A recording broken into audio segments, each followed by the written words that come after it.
Just switch on the agenda items 1 and 2. So let's, what I have in mind here for 2, the FY10 budget calendar, is to just get out on the table a next year's budget schedule, which I would like to be a little bit more advanced from the one that we did from this year's schedule, basically.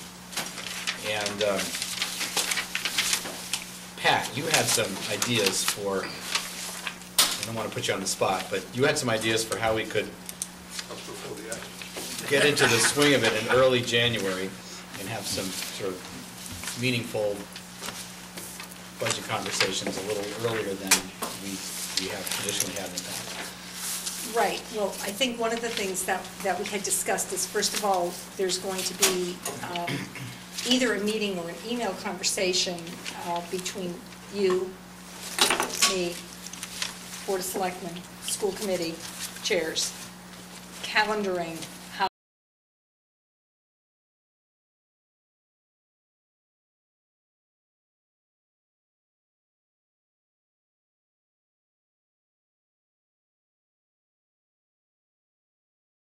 presented in December, like they were last year, except the school budget wasn't. The school budget actually used to always be presented the first week in December.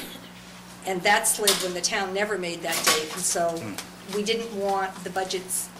Initially, what we didn't want to do was have school budget presented at one point in time and town budget at another point in time. It used to be school budget in December and town budget in January. So we tried to combine it all, and we were January for a while. Last year, we tried to move it forward, but the schools didn't move it forward. So this year, we would like to have a discussion either now or certainly in June to agree to a date so that they're all out, hopefully in December, because if they're out in December, then you can hit the road running right after the holidays. Mike? Were you done? Yeah. Were you done? You looked like you were, did you have more? Well, the only other thing that we wanted to resurrect that we talked about, that I think is what you're actually referring to, is that budget hearing. Remember that we used to have in January, right after the budgets were public, and all town meeting members were specifically invited. Okay. I have given the fact that we know there's going to be a serious discussion about an override next year, and we'll see how it plays out. My thought was to think about, maybe on this timeline, doing 2 budgets, a non-override budget and an override budget. Maybe that's what you assumed. Simultaneously. So by December, I mean, those could be revised. It's not a final decision if we decide to go for an override. We don't have to have an absolute number on it, but what would it, you might see 2 or 3 different. What if you wanted to have just a level service override, or if you wanted to do a 3-year override? I mean, begin to play with different scenarios. But I think that discussion should really, on that schedule, hit the road running in early January of 2009. Begin that conversation with the different groups and the public. No, I think that's very consistent with what Pat was just suggesting. Good. Yes, I mean, I didn't articulate that we certainly would talk, but anytime, well, we shouldn't assume it because there's a lot of people that are new to the budget process, but anytime you talk about an override, you, by definition, have to have 2 budgets. Yep. You could have 5, but you have to have at least 2. Right. So we would want that at least 2 at the beginning. Yes. John? Yep. I think the school department will have a hard time getting theirs out in December because they have so much to do for the previous fiscal year for state reporting that's due in October. So they can't really get rolling as early as we hope in the fall for the FY10 budget. You do that new salaries? A little overtime, maybe. Walter? The school, the thing that's the dysfunction that has to happen, that I saw didn't happen last year, is a reasonable level of cooperation between the school department and the town in trying to come up with these numbers, or at least an agreement. Whatever the number is, the schools get so much a percent and the town gets the rest. I mean, that has to kind of be agreed upon ahead of time or you're not going anywhere. Well, I think that can be directed by us, actually. Yeah, we don't, I mean, nice, it's certainly desirable if everyone agrees to that, but that actually, Walter, I think, can be a role that we play. And, which actually leads me to, where I mean, I agree with Mike that we should have at least 2 budgets. It seems to me that we ought to, early in the game, have a pretty good idea what our revenue, the non-override revenue picture is gonna be. And we can allocate, I would propose allocating it on the same basis same percentage basis that we did this year as a starting point, and providing those numbers to doing exactly what we did this year, which is, except earlier. To say, here's what you have to spend, and giving a number to the town administrator and to the school superintendent as early as we can, and ask them both to budget to that, and then we can discuss what the other budget would be. If the number's not written in stone, you can tell that with the non-override budget, they're gonna lose some teachers, and a little bit of arithmetic will tell you how many they're gonna lose. Barbara, how soon is it responsible to sort of understand what the revenue picture is going to be for FY10? Well, considering 78% of our revenue comes from real estate, and we know what the real estate will be, the only thing we don't know is new growth, but we can make an estimate on it. You know, we can make a pretty good estimate. Yeah, We always absolutely. it's that last few $100,000 that we're always fighting about, but that's, you know, in the big picture, it doesn't, you know, we can fill with that at the end. We should be in the 0.5% of 1% That's already done. comfort range then. Yeah, Sure. yeah. Well, I guess I don't see any reason why we couldn't do this, what I'm just suggesting, with the non-override budget, give some numbers to the schools in the town as early as what, November? Oh, Earlier than that, October? Yeah. Yeah. And you know, John, with all due respect to the reporting requirements that the school has, it seems to me that Walter has a point, that we ought to be able to come out with some initial, you know, good estimates by December, at the end of the, you know, just to talk about early January. I will bring that to them. Bill? I'd like to ask Mike a question. Do you think by then you'll have some sense of what the state's gonna be able to do? I mean, I know you Yeah. just had to crapshoot and so on, but given, Yeah, we will. you'll have an idea, so that talking about, again, projecting the revenue, that's a Yeah, we'll big be piece. well into the 4 months into the fiscal year, So so I you'll think have an we'll idea. have a sense You'll of be able to have a sense of how badly we're being hit or Okay, not. Or not, thank you. So just to get some dates down, estimated available revenues sometime mid-October? Well, if I'm distributing the budget to people October 1st, or in that area like we did last year, I need to give them a structure on what they're aiming at. If they're aiming at a 10% reduction, you know, No, what I'm looking for, Barbara, is we take the gross revenues that we anticipate Right. for the town in FY10, we back out Oh, we can do that, sure. the stuff that we basically have considered non-discretionary. Right. We split that resulting number, whatever 56.2, whatever the split was that we used this year and coincidentally the year before, and then we provide those numbers to the, can we do that by October 15th? Sure. Okay, maybe sooner. Yeah, maybe sooner. Yeah. Maybe early, what about beginning of it? Can we do it at Okay. the beginning of October? October 1. Because that's really part of what you're saying, isn't With the it? numbers It's the we have- revenues that drive the, you know, and we split it as with known revenues at that Right. point in time, right? Yeah. Yeah. So we provide that, and we ask for the department heads, I mean, Tom's and Pat Aubyn's, you know, best budget, given that by end of the year or sooner. I We're not think- gonna really be prepared to do anything, we're not gonna work over Christmas on this. So. right. No, we aren't, but nor does anybody else. Right. So usually if you set Say we're different. if you set the deadline for before Christmas, you actually have it there. Yeah. And then what we were told by the department heads a couple of years ago when we actually did the beginning of January is they actually would have preferred it before Christmas than right after, because some of them actually then wound up coming in over the holiday, because nobody So does anything sometime till just mid-December, let's say. before. Just, Say. Yeah. you know, so budget's based on estimated revenues, December 15.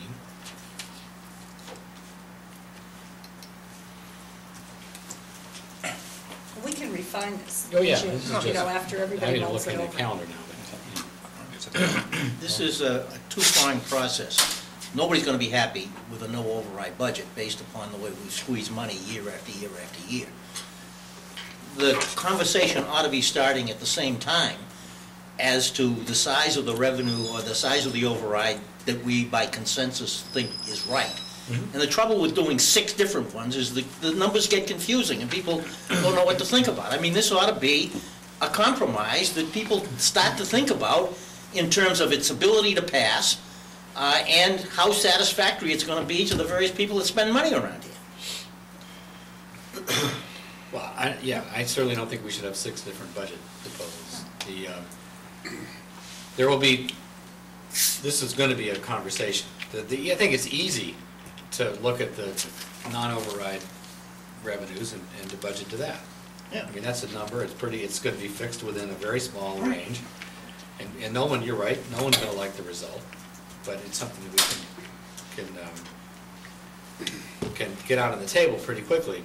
The other number, you know, the gap, the Grand Canyon, the north side of the Grand Canyon is going to be defined in the course of discussions, and I suppose we don't have to decide that tonight. But I'd be kind of curious to know, I mean, obviously one idea is level service, as we've defined it over the years. Yep. Another, Mike proposed a different variation on that, which is, what do we need in terms of an override in FY10, assuming we need an override at all, that'll avoid having to have an override the next year? So what's kind of a 3-year plan? The trouble is then you spend all the money in the first year. Well, I'm also assuming, just to answer the questions that were raised at town meeting, that level service means we turn the lights back on, we get trees, stuff like that. Well, I think that's a discussion. I mean, Okay. It's a number we need to have. Yes. I don't know that it's necessarily level service. Right. Okay. Well, that's understandable. Jim? If you're going to have budgets based on a no override revenue, don't you have to also decide what percentage the schools are getting? Yes, he did. that was He clear. did that already. Absolutely. Yep. And I was proposing, Jim, that we would use the same split Yep. of net revenues that we did this year. But, okay, fine. Phil, just a clarification, Mr. Chairman. When you say level service, I reflect on that and say that's likely not a non-override budget, because it's going to be more than 2.5% increase. So is there 3 budget scenarios here? Is it a level funded, meaning that it's based on what the revenues are? It's a level service, which I'm assuming, and how do you define level service, I suppose? You can all define it differently. Level service likely is going to need more than the 2.5% increase plus new growth, I'm assuming, potentially. And then I guess whatever the departments, if they so care to do so, an override budget. So there's almost 3 here. Well, actually, what I'm proposing is a budget based on the available revenues. Forget level funding. Yeah, I guess I'm using the same term This to say level funded versus is available revenue. the available revenue non-override budget. That's one thing we clearly have to do. Yes. A level service budget, we can debate what level service means, but that would be a second budget. And then I prefer, just sitting here throwing out ideas, Mike's kind of framework, which is a 3-year plan for a third budget, if we're going to do a third budget, rather than to ask a department heads, what would you do with 10% more money? I agree with that approach. I like that approach. Structural budget, because possibly then you can say to the voters, or not, decide it's too much. But that, look, this means we won't have to have an operating override for X or something. I mean, that's the advantage of it, but it may be too large. Right. But we should at least talk about it. I agree with Yeah. that approach. See what the Liz, numbers you are. had your hand up. I think everything, I agree with and support everything that's been said about the calendar and the budget and so on and so forth. And so the following thought is somewhat orthogonal to that, but that doesn't mean I haven't been following the discussion. I haven't heard that word. That's an SAT word That's if I like ever heard one, so I can't. That brings me back, Liz. Oh, great, well, I was a lot younger last time I heard Oh, that. you need to define that one for us. all right, I didn't think this was going to go well when I started. I've clearly made the problem worse. I am not absolutely persuaded that if we put an override on the ballot tomorrow, it would pass. And I think one of the things that we need to think, maybe that we need to talk about somewhere in this process is, what's the social contract that we would have to write with the voters to get them to pass an override? And for the sake of argument, a structural override. What is it that we would have to do? Well, and then, and that's not just a warrant committee. What is it the selectmen would have to say they would do? What is it the school committee would have to say? What would we all have to do to write a social contract that the voters would sign on to? And there's a lot of pieces to that. I mean, that's a complicated, that's not a one-page term sheet. But we need to start thinking about it and talking about it, or we may end up with the current revenue-driven budget, which is not something that I think anyone, the longer you look at the numbers, or maybe it's just the longer I've listened to Mike explain to me over and over how some things can't go up at 2.5% while other things go up at 6%, I've come to believe. But that has to, I see that as a crucial requirement of getting to a good outcome of the process. No, I completely agree. I mean, One modification, that 51% of the voters agreed to. point taken, yeah, or some little. 50.1. Liz is hoping for a landslide. No, you don't get a landslide. No, not gonna happen. You play the margins. Well, I agree, Liz, and I think that, and we've sort of poked around at that idea, and at the last meeting, we started to sort of discuss it a little bit, and we didn't put it in quite as orthogonal a context as you just did. I'd start to see Go ahead. 55. Just, one place to start would be, at one of our meetings, Mike went through kind of the list, as part of his patient tutorial, the list of things that can make a big difference and move the needle, and things that are irritants, and kind of getting clear on what's on the two lists. And that's one way to start thinking about this, but we need to start thinking about it as we start developing the budgets, or we might as well save ourselves some time and just develop one. I agree. Pat? Yeah, two things. First of all, I was going to suggest that, and maybe this sort of segs into the next part, but that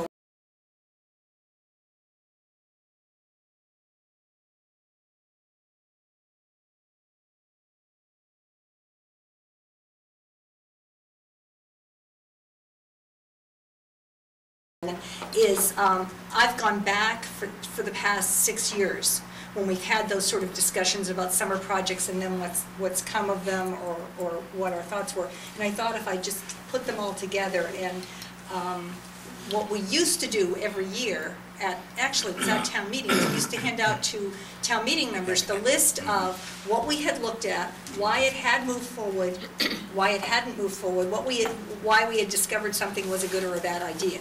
And I'm seeing now that we're hearing some of the ideas that we actually, I had even forgotten, that we had looked at in 2000, 2001, 2002, and have a lot of data on from at least that time, and maybe, some of that will, maybe some things have changed. I've actually found a couple of things I think have changed. And, maybe we could build on some of that. So that was one of my thoughts. And the second thought, which is along the same line, and sort of along what people have been saying, is if we are going to look at an override that will carry us for X years. There are communities that have done that in the past 3 or 4 years. I also found that in my papers. And I think what might be really good is for a couple of us to look at those communities this summer and see what the pros and cons were or what they wish they had done differently. And I think in those particular cases, at least the 3 that I've actually talked to in the last few weeks, is you get a different story when you talk to the school department and when you talk to the town side as to how successful or non-successful. The votes were successful, so therefore, but is the town living up to what it said it was going to do? And if it didn't, why didn't it? Is there something truly different? Or is it just, you know, I want this and now I can't have it because I made this promise a year ago? And I think it would be valuable before we make a decision as to structuring, you know, a multi-year sort of override to, you know, not be caught up in another year from now with, one of the things that I'm thinking that's a complicating factor for Belmont is that a year from now, we will have a new superintendent of schools. And, you know, while I fully believe in living within your budget, it also is somewhat constraining when you come in and you know, decisions have already been made for you going forward for a while. So I think that's something we might want to think about. I'm not saying that would change our thinking as to what we want to do, but I think it's just a factor that we need to be considering, because the school budget is 56% of our discretionary funds. So it's a huge amount of our budget. You know. Let's see, let's get back to the calendar then. We have, is there any reason why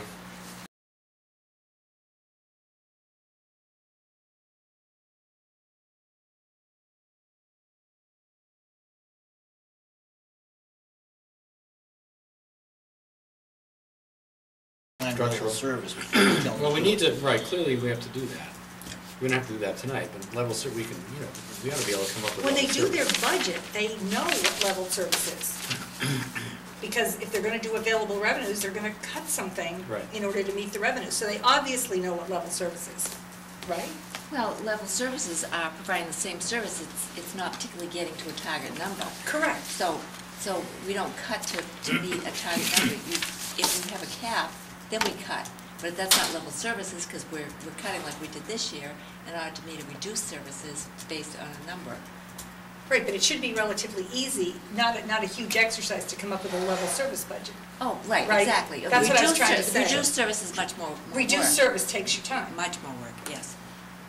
Mr. Chairman, would it make sense for the subcommittees, if this level service definition needs to be debated, to meet early with the departments in September, October timeframe to discuss, as they put together their budgets, you know, what their definition of level service is to fully vet it at that level? No, I don't, actually, one of the things that was raised at our last meeting was rethinking the whole subcommittee approach. And I'm not proposing we scrap the subcommittees, but we think we ought to rethink the subcommittee approach. I don't think that having the subcommittees meet with the department heads is going to accomplish much. I'd rather just put this in the lap of the town administrator and the school superintendent and say, here's your available revenues budget, figure it out.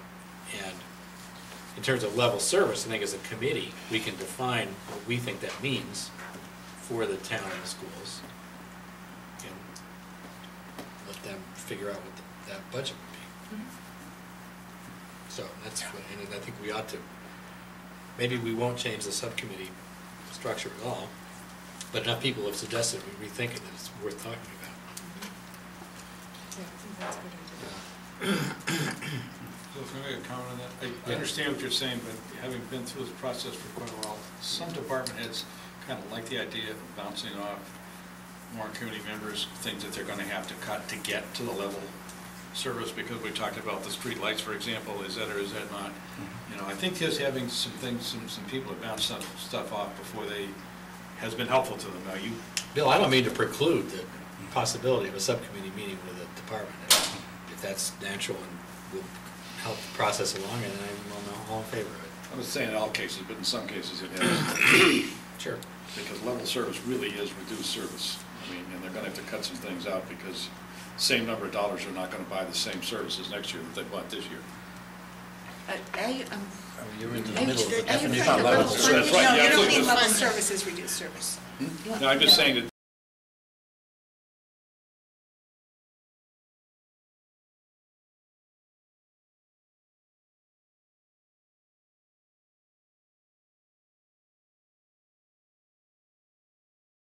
Pretty much is nothing new. Right, and then, but the question, I agree with that, that's what, pretty much what we've done. The question was raised at town meeting, and again tonight, is what about the things that we cut out on the town side to balance this year's budget? And what I told people at town meeting was that, in my opinion, those would go back in to a level service Well, budget. let me give you a hypothetical. Is level service 25 students per class, or is it the number of teachers you presently have? Oh, no, it's, Yeah, what if you get another 100 kids like we did It's- 2 years ago? What's level? Which level service? Pat, go ahead. You're the problem, education the expert. problem with that is it goes the whole spectrum. When you get 100 kids in the elementary level, but what did you do at the high school? And if you've already split things up, then, you know, you've enhanced that service, so, you know, you're kind of parsing the baby here. I don't know what I the agree answer with to you. it is. I mean, there's a Walter, good the- argument on either side. Exactly. Walter, the first cut is, it's the same number of personnel that you had last year. Yeah. And then you really have to persuade us Yeah, okay. to move off. That's fine. I guess my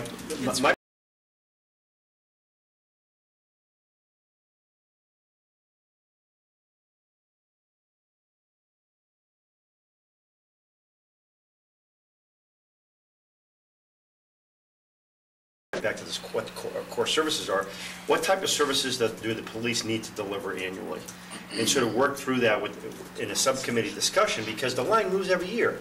I mean, this year, okay, nothing new, but we now have a budget that's more, with more personnel. So now that's now level service for next year.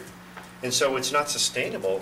Level service is not sustainable in a no override No question about it. Exactly. No question about it. Oh, yeah, we're gonna- The point is, what is level service? Is it 5 years ago, or is it last year? There's going to be discussion around the edges, but the basic concept is nothing new. I think it needs to be more than around the edges. What are level services for this community? What are the services that we are required to deliver or should deliver? That's to a the different, community? that's a different That's a issue. different question. That's a valid issue to talk about, but it's a different issue. But if you start saying required, there are all kinds of things that can go, Well, I understand that, Jim. starting with all high school athletics. Well, we have consistent, For aging. what we have All of which consistently, we're doing rapidly. what we have consistently used as a baseline definition for level Last service year. over the Last last year's. few years is what did you do last year in terms of people and programs? We could perpetuate that into the following year's budget in the broad sense. So if the police department had 50 uniformed members, that would be level service. Not what did we have in 1989. Yeah, because it was more, you're right. I don't know how you get to the definition. You know, in the concept of level service, once we sort of arrived at what it was, I don't think it's been all that controversial, at least in the last year. But, All right. all right, so from a initial assumption, which we will refine, the goal is going to be to have the available revenue budget and the level service budgets available in mid-December. I'm putting off the sort of, what I'll call the structural override, which is a 3-year plan. Because I think we're going to need to talk about that a little longer. That makes sense. We would just be kind of guessing.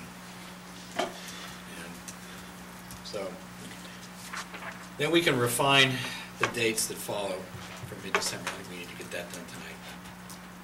Pat and I, together with Tom and John, can sit down and figure out the milestones for early 2009. All right. Okay. Can I just add, along with those dates, it would be really helpful to have a date at which time some information went out to the public on each one of those pieces of the budget, so that whatever it is that is coming up, if it's December 15th, that either shortly after, it would have to be shortly after that December 15th time, there would be something that, and I'm thinking of the newspaper and the website that would educate voters every step of the way, so when we get to Well, April. hold that thought till next fall. I think we're gonna, what I mean by that is, I don't Okay. mean to put it off, but, I am putting it off, but what I mean is that there's gonna be a lot of education of voters that needs to, part of it plays into what Liz suggested here, what's the social contract that we need to write with the voters? This is part of that. We may wind up, each of us taking a few precincts and going out and having meetings at people's houses to talk about this. I actually like that idea. So there's a lot of communication with the people that live in this town that we're going to need to do that we haven't done. Sounds good. So that's why we hold that. Yeah, that's fine. Yeah. I was wondering, over the past few years, have we ever compared our revenue projections with the actual revenue? Just to see how well they matched up, and are we okay? Just no idea. Those sheets I send out every month, those actually have the budgeted revenue and actual, so that, and then at the end of the year, we. I'm thinking like Roby's projections for the next 3 or 4 or 5 years, how do they match up with reality? Not too bad, actually, not too bad. Well, if Floyd scores a huge hit on the stock market. I forget it, not the bond market or the interest Bond market. market. Yeah. But he probably won't this year. Yes. This is partly an answer to, the core, I looked at this once. The core revenue, Roby's core revenue numbers, they're probably going to hold up very well. It's kind of things like Floyd's extraordinary performance that generate the misses, but the core model does well.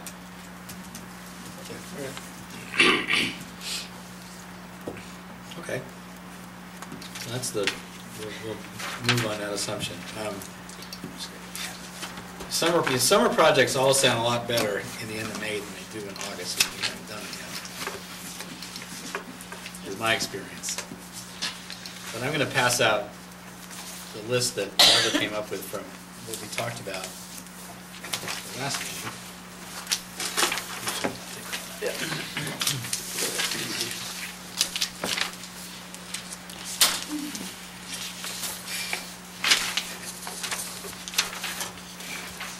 You don't get one.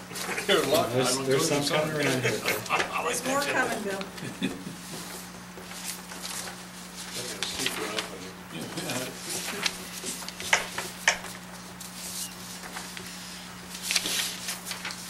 Hey, painting my house isn't on here. We'll add it, John. So, recognizing, as I said, that these things look a lot better in the end of May than they do when you're asked to put something together in early September, I guess I'd like to focus on things that we all think are important to the budget process for next year. I'd like to pick up on, some of the discussion last time, what Liz said a few moments ago, tied into number 10, which I supposed to be objectives, right? In other words, 3 or 4 objectives for the year or whatever. Is that what you mean there? Not just one objective, number 10? I'm not sure what we meant by number 10. I- Why don't you can add some. Okay, well, define it, Mike, I for think us. the point, there were some overlapping points, and I would argue that this is central to what we need to do over the summer and to what we need to do next year. One of the points that was made by someone else last week was that we need, maybe it was Liz, that we need some objectives as to what we want to accomplish as a Warrant Committee in the year. We've never really done that. We've had a loose understanding times, around health insurance, in which you took the lead, for example, and we knew that was in a number of different years, number 1, and you followed that. But we haven't really gone through the discipline of saying, what are our objectives next year? I think, and there's a tandem piece I'll come to in a minute, but I think on that score, I think, you as the chair appropriately take the lead, put together short list that we would discuss at our first or second meeting in September.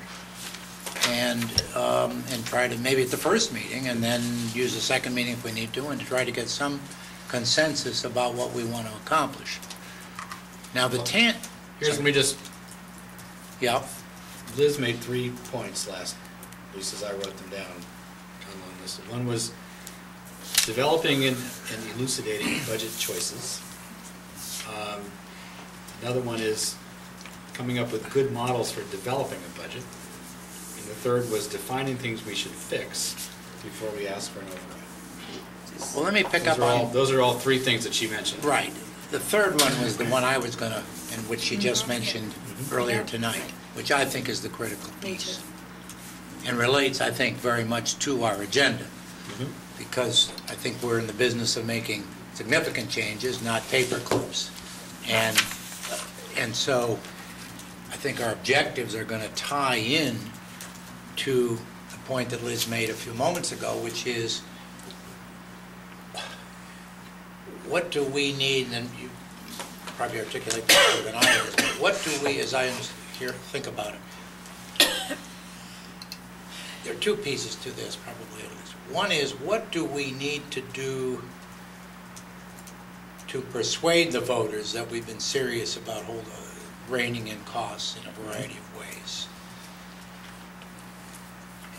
And tied to that, but separate, is, it may come to the same answer, what do we need to do to hold down the rate of growth of spending that we can say to the voters, we're taking a series of actions, or we're starting to take a series of actions, because this is going to be a multi-year effort, which will contain spending growth to X or whatever, however we want to define it. And on that list, maybe, clearly the major items, like a la health insurance and others, retirement, pension costs, and so forth.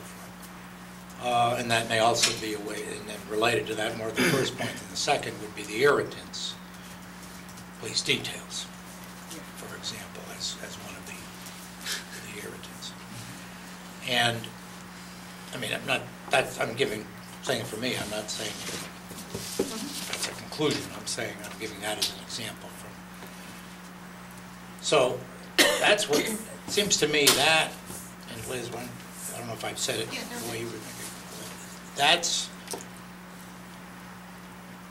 that helps organize our work. It helps set us in a direction where we can make a real difference. And it helps lead to a real kind of discussion with the public, town meeting and the public about that. So that's, I don't know. I think that ties completely into Liz's social contract. Yes. I mean, it is. It is, yes. Let me deal with one of Mike's irritants, which obviously came up at the last town meeting, which is police details. I don't know who negotiates what contract that says we can put flagmen there instead of policemen, and I know it's not easy, because I know they just bowled over the governor, but... Mr. Chairman? Yeah. I think that's a responsibility of the Board of Selectmen. Yep. They both have the responsibility for negotiating these contracts. They also have the responsibility of supervising the chief of police, because they appoint them. And the chief of police makes these decisions, and I think the selectmen should have the ability to talk to the chief about the decisions and how they're made. If you could do something with that irritant, it would be a big plus. I think we can. I just want to pick up on, I want to be clear that when any of these ideas, like all of the discussion on police details, I'm not saying what the Warrant Committee should do, anything that's outside our purview. That's inappropriate, obviously, the selectmen and the police team. On the other hand, we can drive an agenda, as we did on health insurance, in which there are a lot of other, to say the least. We weren't really holding the cards at all, in the sense that we weren't negotiating. But we drove an agenda and we drove a conversation. So that's the spirit in which I'm talking about this, not trying to take over Belmont's government. I just want to be clear. And because many of these issues will have a financial dimension to them. it's hard for the selectmen to talk to the police chief unless they know whether they're talking about a $100,000 item or a $500,000 item or a $1 million item, because that impacts the dynamics of the collective bargaining process, it impacts the urgency and many other things. That's something that perhaps we can constructively do. Either that or the selectmen can assign it to Barbara. Thank you. What I think one ought to do with these irritants, at least I just sent a note to Tom Younger about this particular issue. It seems to me that we should be able to have quantitative measures of improvement on that issue year to year. In other words, once we establish the baseline of what percentage it is, say, of road construction costs, we ought to target that it be reduced by whatever means we have available to us, and a steady reduction that we can point to and go back to town meeting and say, you know, it isn't 1%, but we've moved from 9 to 7 or something like that. Bill? I would just state on that issue or any other, you shouldn't presuppose that it's the huge problem that you read publicly that it is. You ought to have the person in charge, like the chief and the department, study where it's necessary, where it's not necessary, and I don't mean some formalized 3-year study. That's what they do as part of their public safety work. So they should, at a minimum, where it is necessary, should be able to state to the town why it's necessary. So we shouldn't automatically presuppose that everything is problematic, and I'm not saying that you were implying that, Ralph, but we ought not jump to the conclusion. We ought to ask them from a policy point of view to make the case, to explain the irritant to the general public, the voting public. I found it really a challenge this first year to try to just figure out what's in the budget. And it seems to me that as an organizing principle, you would almost like to sort things by line items from biggest to smallest, because when you're trying to control your budget, you should sort of look at the biggest items first. But then there's also the issue of what's controllable versus what's not controllable. And because a large item that's not controllable is maybe shouldn't be the focus, but if you can make a difference in 10 smaller items where you can actually change the parameters, then you've done something. And just in trying to figure out what those items may be, I would like to be able, frankly, to manipulate the budget and sort it and look at it in different ways. I find it very hard to go through the notebook and make meaningful comparisons and reorganize the information in a way that makes it actually more usable. So I guess for starters, is it the case that all of the information here is available electronically and one can... It's a big Excel spreadsheet. Have they been provided? Because I guess I was out of the loop on that. I can send it, I had several things that I could send, and one is a one-page spreadsheet for all of the town budget, not including school, you're part of the big town, but not one little town. That it breaks up every department by salary, health insurance, other benefits, which would be workers' comp and other things like that. Purchase of services, utilities, energy bills, capital items, and then, of course, debt and the smaller things. But you have like 12 categories broken up by departments, and the totals for each one of these gives you an idea of what's the total amount spent on salaries. Now, salaries would be all payments to people, including overtime and anything that's a base salary plus overtime. So that would be a salary. And stipends. So I would consider anything that is negotiated by the Board of Selectmen as a salary item in that salary. Therefore, if I'm looking at a 1% increase, what does that mean to us? And I think, is that what you're looking for? Well, actually, I'm not sure, because already, I mean, it sounds like that might be a daunting level of detail. Well, it's already there. I already have it for every year. So, well, maybe I should take a look at it and I'll send it out. figure out if there's a way to maybe summarize it. in a way that... If I might, I mean, the Division of Local Services has a very comprehensive, substantive budgeting forecasting tool that's available to all communities. I don't know whether, Barbara, you've seen it. I've shared it with Roby.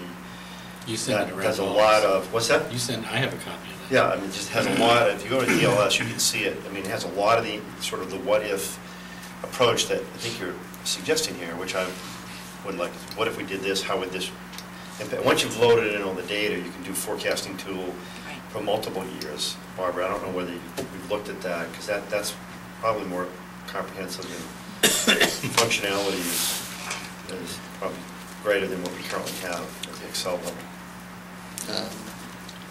Sounds like that might be a good way to... Yeah. Why don't you send him? I'll send to all of you. Good copy. I have it. I have on my it drive. already sent it around to me. But it's pretty It's a comprehensive. beast of a spreadsheet. I Yeah, can tell that. there's a certain level of effort involved to load it all up, if you will. But beyond, once it's there, it's there. On this list, I'd like to take a small step on 6, which is energy time of day pricing. That was your idea. Yeah, well, let me talk about the small step. The place that the town is paying too much for electricity is in street lighting. Why? Because they light the streets at 3 a.m. when electricity is the cheapest. If we could get one time of day meter to establish the process on the town street lighting account, so the town only paid whatever the cost of electricity at 4 o'clock or 3 o'clock in the morning was when they light the street at that time, my guess is the street lighting account would come down significantly. And since they're the head of the light department, it would seem to me they could kind of mandate that kind of meter be put on the town, and let's see what it looks like. And once you've done it for one customer, then you can give it to whoever wants to pay for that kind of meter with that kind of pay, and you'll find that the total electricity in the town will come down, or at least be generated at a time it's cheaper. Okay, Walter, you just got yourself a project. Thanks. Open your mouth. Live a volunteer. That's what they said in the military. Roy has a lot of experience with the Municipal Light Advisory Board. Do you want to just give him Ashley's phone number, or could you be of more help than that? Yeah, well, maybe we should both go down to the meetings, which are pleasant, but I'm not sure what their schedule is. It strikes me that you need you'll need metering, and you'll also need the software to go behind To it, the and bill, also the linkage into billing, so. And you have to go from what it costs the town for the electricity at the time it's generated in order to deal with the bill. I think it's a worthwhile project. The savings may not be as large as you think, because we're probably paying a blended rate now, and if it Yeah, got broken no out, question about it. the daytime rate would be higher and the nighttime rate I'm would be more lower. interested in getting the software and the meter and the process there so that it ultimately can be expanded to a lot more customers. Also, the big capital project that the light department is talking about is purely related to peak use. If the peak use went down, in theory, that capital project wouldn't be necessary, so. Which is possible if electricity is half price at 3 o'clock in the morning, somebody may do their ironing at that time. Yeah, I think the capital project has other virtues that May have Well, all right, Walter, then you have this, Not me. my official endorsement to have at it, and Roy can be some help here. No, I'll contact Ashley And this evening. you guys could Do like an energy time work on this study. over the course of the 9 summer, and come 3 back and let versus us 9 know what and- you found out. Noon. Okay. There's one sold. There's one Anybody else aside. want to volunteer? 1 Mr. Chairman, are you looking for volunteers on these Sure. proposals? I'm not volunteering for that. Pat's got several ideas, you can't do them all. No, I know Okay. which ones I want to do that. Since I wasn't here, there are two that I don't know what they are exactly. Form of town government, number 5, and management light department, number 7. And I have a hunch that they may be things that are being looked at by the government structure committee that was appointed by the selectmen.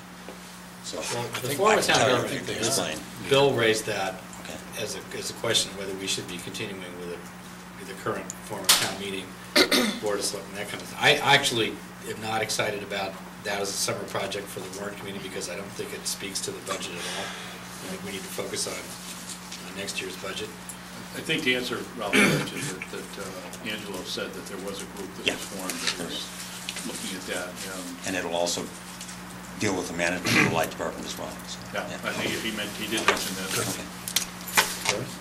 Yeah, regarding number 2, which I thought was an excellent idea last time. Right, you volunteered to work with me Yeah, I on stand that. by my offer. Thank you. Okay. I'll help on that as well. What does that Thank you. mean? We're going to take 4 towns plus us. I think that's what we said. We defined the 4 towns. Winchester, Arlington, Arlington, Needham, Lexington, Lexington, and Belmont. and Belmont. And get their budgets and compare them in terms of how much % they spend on things versus us. Some of it came out of a discussion you had with me on the roads. Yeah. Is actually how the idea got started. Because you told me how much, I forget which town was spending on roads. And then I went to step 2, which is, gee, and they're also way ahead of us in schools, so what the heck don't they spend their money on? So, because you were giving it to me as a % of their budget, and I was sort of like, they don't have more money than God either. So let's look at these, and Roy really liked the idea. So More money than Cambridge? Yes. Who isn't using That's theirs just yet. defined as God. Equating Cambridge with God, I don't go there. In terms of available money, they've got more than he does. That's going to be a tough job. I know. Close to God. Yeah. Because Lexington keeps all of its fringe costs centrally and doesn't allocate them out.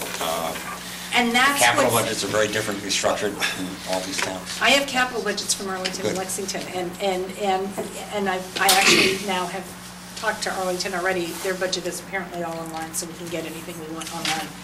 So I think that, we're already sort of starting, and Roy really liked the idea, and he knows everything there is to know about computers, so I'm all set. I wonder whether that would expand into, how they structure their budget process as well.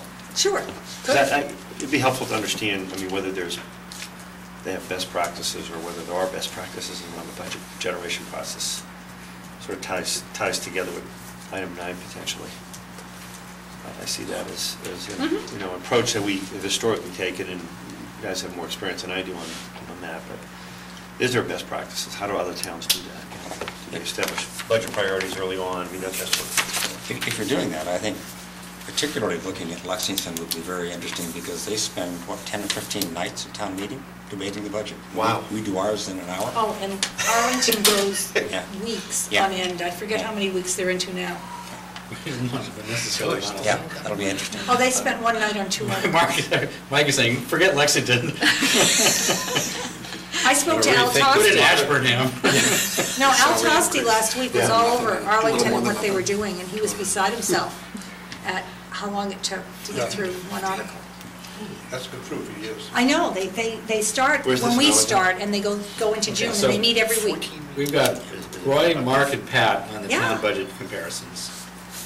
I'm going to volunteer along with Liz, and Peg, I'm going to vote you into this one too, on the social contract discussion. Liz, Sure. you and Peg and I, and we'll take another person. Where's social contract? Well, it's not on here. It's We're number just- 12. We're adding it. It's the thing, it's the objectives for number 10. Is it really. objective? It's really, no, Okay. it's number 10. Yeah, it's All right, An S hat. so it's Phil, Liz, and who? Okay. Okay. Well, can you tie 9 and 2 together, or is that separate? Well, some of these, this is, I'm not there's a little overlap in here. Overall budget generation, I'm quite sure. We need a calendar, obviously. And that's sort of partly 4 and partly 9, I think. Bill, if I could just add, Yeah. one of the things that will come out of the comparisons is how the budget is generated in the particular town, so you'll get a lot of information. I'm thinking of Arlington in particular, they have a formula, and they don't move from it. It's not the kind of a formula that we would like to have, I think, here in Belmont, but it's like sacrosanct, they don't move from it. So I would think from your budget comparisons, you'll generate a lot of information on the generation of budget for the various towns that should be very informative. Phil, are you going to try to put together some objectives for the year as part of this? Yeah. That's Okay. the thing that I'm volunteering for. Good. I just wanted to make sure that was part of Yeah. it. Do you want to be on that one too? Sure. Okay. Pat, what else did you said you had more ideas than just this one. Well, I'm perfectly willing to follow up on the blueprint thing, because that's what I've sort of started. Okay. The third one, to go through what we said we were going to do, how, where it is, what we said. I have really good notes from September, what we said we would do this year, where people are. I would even like to have that done by June 18th. That's a good idea. That was my I'm goal. coming to do a report on June 18th. Yeah, as soon as the override is over, hopefully successfully, Monday, June 9th, hopefully, I know I then have free time. That's what I plan to do with that next 9 days. So your report on June 18th. Yeah, that's what I would like to do. Okay, great. As part of that, I mean, I feel very strongly about regionalism and regionalization, and I know we're in the consortium now. I'm not certain where that is. I'd like to sort of, I'm just telling you that I'm going to get re-plugged in on that and find out where that all stands. Great. And how far along we are with that. Because I think that's just certainly one way. Anything you read from MMA or anything else, they talk about regionalization as a way to, the way of the future. And also as part of that, the only Warrant Committee fine. meeting I ever attended, I attended because of the blueprint. And what struck me was raising revenue or enhancing revenue. Right. And that was part of that blueprint. And, I think to its credit, the town, the Warrant Committee tried to follow through with that. And the pilot program was one of those pieces where we hoped we might get some additional revenue, and it didn't turn out that way. But I think and I'm back to the education piece, but I can't help it, I think the taxpayer, the voter, the person who will eventually, we want to see all of this information, is going to be looking for something, and it may not be revenue enhancement, but the terms that I've heard tonight, how we're reining in the costs, I think is language that has to, somewhere it has to be there. How we're holding down, Mike talked about how we're holding down the rate of spending. So if we're not in a position where we think we can enhance revenue or increase revenue, at least it has to be part of that, what we continue to do, it really has to be a very, very important part of the education piece, how we rein in the costs or how we hold down the rate of spending. So I think that's critical to an ordinary person who's trying to make a decision, as to whether, how far up can the taxes go? Well, let's take a look at what is the town doing on the side of reining in costs. So I just put a pitch in as Mark did for regionalization. I'm definitely going to plug in on that, absolutely. What about Minuteman? Is this, is Minuteman something that we can tackle? Tackle is too strong a word. Is Minuteman something we can make a better effort at understanding this summer? I do think that there'll be other towns that will be, I know Arlington is interested in trying to take a closer look in conjunction with the new superintendent, who I think is a breath of fresh air for the Minuteman system. And I'll follow up if you'd like, at least by the June meeting, to see do we want as a town to also take a look with the school department? I know the school department was very interested in taking a look at the costs. Minuteman knows that the costs are too high, that they have to do something about it. So at least if I reported back as to what might be happening, talk to the superintendent, talk to Ellen Tosti, I'd have a little more information. Great, you can go back to us on the 18th and tell us what you found out. Pat? That's what I see as the summer part of this project, is maybe not to have affected anything, but to have identified what the process is, what's going on, what can potentially be done, because that's one of those irritants. And, it is. It's very irritating when you're looking around Belmont and trying to find another $10,000 for textbooks, and you see that Minuteman is spending, we're spending $21,000, $24,000 per kid going to Minuteman, and what, 10,000 here, it's extremely irritating. And I think that we need to be ready to have some answers as to what it is we're doing and how the process is going to proceed. I don't think we'll be able to do a whole heck of a lot about that before September. I think that the sit-down with the new superintendent and that stuff will probably take place as the budget process is going forward next fall in September. The good thing about Minuteman is usually their budget is 100% done December 17th, because they're the first town of our group that has a town meeting is like the end of January. So they have to have it completely finished to be voted on. I forget if that's Lincoln or it's one of those in that area. And they start very early. So, you know, I see that maybe being a real working project in the fall, but maybe sort of getting the process going for the work over the summer. And Al is waiting for your call. Okay. I've talked to him.